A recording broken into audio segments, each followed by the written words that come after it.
Eine Vielzahl international anerkannter Architekten wie Daniel Liebeskind, Frank Ogieri oder Zaha Hadid haben Titan-Zink des Dattelner Unternehmens Rheinzink bereits mit Begeisterung eingesetzt.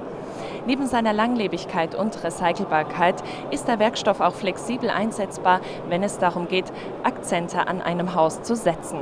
Bei mir ist Frank Neumann, Leiter Anwendungstechnik und Marketing. Herr Neumann, in welchen Bereichen hat der Hausbesitzer die Möglichkeit, mit Titan-Zink zu veredeln?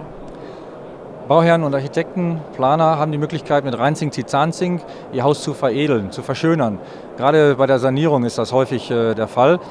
Im Bereich von Vordächern, Blenden, Gauben und Carportbedachung, Garagen bestehen viele Möglichkeiten, mit unserem blaugrauen oder schiefergrauen Titan-Zink das Objekt aufzuwerten und über viele, viele Jahre wartungsfrei zu schützen.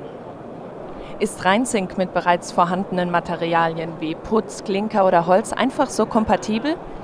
Die Kombinierbarkeit von Rheinzink mit anderen Werkstoffen ist eigentlich exzellent. Durch die andere Farbgebung zusammen mit unserem blaugrauen und schiefergrauen Titan-Zink bestehen interessante Kombinationsmöglichkeiten, die gerade den Reiz am Objekt ausmachen können. Kann der Werkstoff auch in Sachen Langlebigkeit und Umweltfreundlichkeit überzeugen?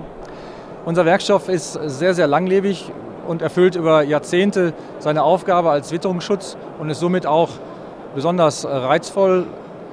Durch seine Eigenschaft, eine Patina zu bilden, ist er wartungsarm, muss nicht gereinigt oder gestrichen werden und kann auch nach der Nutzungszeit von 50, 60 Jahren ohne weiteres recycelt werden.